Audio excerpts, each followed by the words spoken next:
আসসালামু আলাইকুম। আশা করি সবাই ভালো আছেন, সুস্থ আছেন। আজকে কি নতুন ভিডিও নিয়ে হাজির হয়ে গেলাম। যারা যারা আজকের ভিডিওটা দেখবেন সবার কাছে রিকোয়েস্ট থাকবে, প্লিজ চ্যানেলটা সাবস্ক্রাইব করবেন, লাইক দিবেন, সুন্দর একটা কমেন্ট করবেন এবং একটা করে শেয়ার দিবেন। এবং সবার কাছে রিকোয়েস্ট থাকবে যে মিষ্টিটা বাসায় একটাবার বানাবেন, বানাইয়া খাওয়ার পরে আমাকে জানাবেন কমেন্ট করে যে কেমন হয়েছে আপনাদের মিষ্টি। আমার মিষ্টি দেখতেই পারতেছেন একদম সফট হয়েছে। চিনি শিরা একদম পুরোটাতে ভিতরে ঢুকছে, দেখছেন চাপ দেওয়ার পরে কতটুকু চিনি শিরা বেরিয়েছে এবং খুবই মিষ্টি, একদম পঞ্চ মিষ্টির মতো হয়েছে। খুবই মিষ্টি, খুবই ভালো হয়েছে আমার মিষ্টিগুলো। আমি যেভাবে বানাইছি ঠিক সেইভাবে বানাবেন, দেখবেন মিষ্টিগুলো একদম সফট হবে, একদম ভিতর পর্যন্ত শিরা ঢুকবে, খুবই সহজ। আর আমি এখানে 1 লিটার দুধ দিয়েছি, দুধটা ভালোভাবে জাল দিয়েছি আর ঘন ঘন বারবার লাড়তেছি, এই কারণে দুধের যেন কোনো সর না বাঁধে, সেজন্য বারবার লাড়তেছি।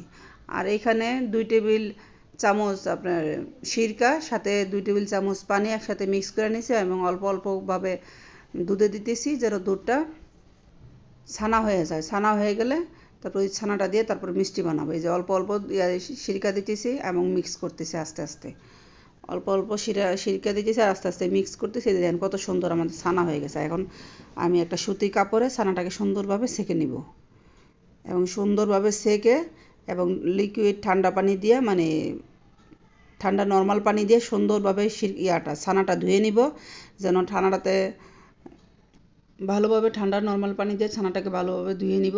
ধুয়ে নিলে ছানার টকটাও চলে যাবে এবং ছানাটাও ঠান্ডা হয়ে যাবে। তারপরে ছানাটাকে ভালোভাবে মানে ভাইজা তারপরে ঝুলায় রাখবো যেন কিছুক্ষণ এটা থেকে পানি ঝরে যায়। পানি ঝরার পর ছানাটাকে দিয়ে তারপরে মিষ্টি বানানো শুরু করব। আর ছানাটাকে বাঁধার জন্য আমি যেই সুতি কাপড়টা নিয়েছি ওইটা দিয়ে সুন্দর করে ছানাটাকে বাঁধবো। বাইদা এই যে দেখেন পানির কলের মধ্যে এভাবে ঝোলায় রাখছি যেন এটা থেকে পানি ঝইরা পড়া যায়। আর এখন দেখেন আমার ছানাটা মানে পানি ঝরানো শেষ। আর ছানাটা দেখতে পারতেছেন একদম সফট হয়েছে, এক ফোঁটাও পানি নাই। আস্তে আস্তে এই যে হাত দিয়ে সুন্দরভাবে ছানাটাকে মাখবো, মাখতে মাখতে মাখতে মাখতে একটা সময় ছানাটা একদম একটু তেল বের হবে, মানে ঘি বের হবে ছানার থেকে। বের হলে দেখবেন ছানাটা একদম মানে জোড়া লাগতেছে, একটা আরেকটার সাথে জোড়া লাগতেছে। আর তখন আস্তে আস্তে আস্তে আস্তে এটাকে গোল করে নিব। আর যেহেতু আমার হাতে একটু সমস্যা, সেজন্য আমি মনে করেন আমার মিষ্টিটাতে দেখবেন একটু একটু ফাটা রয়ে গেছে, ভালো করে কাইটা করতে পারি নাই।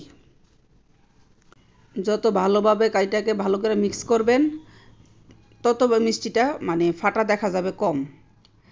আর আমি এখানে চিনি শিরা জন্য নিয়েছি 1 কাপ চিনি, 3 কাপ পানি এবং 3টা এলাচ দিয়েছি।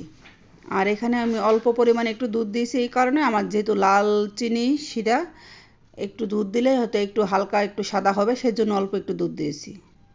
আর এই যে দেখুন আমার মিষ্টিগুলো সুন্দরভাবে ঢাইকা দিয়া একদম ঢাইকা দিছি যেন কোনো হাওয়া বের না হয়, সেটার জন্য ওই যে কাগজ দিয়ে বন্ধ করে দিছি যেন কোনো হাওয়া বাতাস বের না হয় ভিতর থেকে। একদম সুন্দরভাবে মিষ্টিগুলো ফুলে যাবে, ছোট ছোট করে বানাইতে হবে, একদম ফুলে বড় হয়ে যাবে। আর আশা করি দেখতেই পাচ্ছেন আমার মিষ্টিগুলো সুন্দরভাবে হয়ে গেছে, রেডি, একদম কমপ্লিট। ইনশাল্লাহ এখন খাবো। আর যারা যারা আমার মিষ্টিটা বানাবেন খাবেন সবার কাছে রিকোয়েস্ট থাকবে একটা সুন্দর একটা কমেন্ট করে জানাবেন আপনাদের মিষ্টি কেমন হয়েছে। আর মিষ্টিটা ভিতরে একদম সুন্দর শিরা ঢুকছে, একদম সফট হয়েছে, খেতে অনেক বেশি মজা হয়েছে, খুবই স্বাদ হয়েছে, সেই স্বাদ। এই যে দেখতে পাচ্ছেন শিরা কি পর্যন্ত ঢুকছে, দেখেন চাপ দিলে শিরা বের হয় ভিতর থেকে, একদম পঞ্চ মিষ্টি।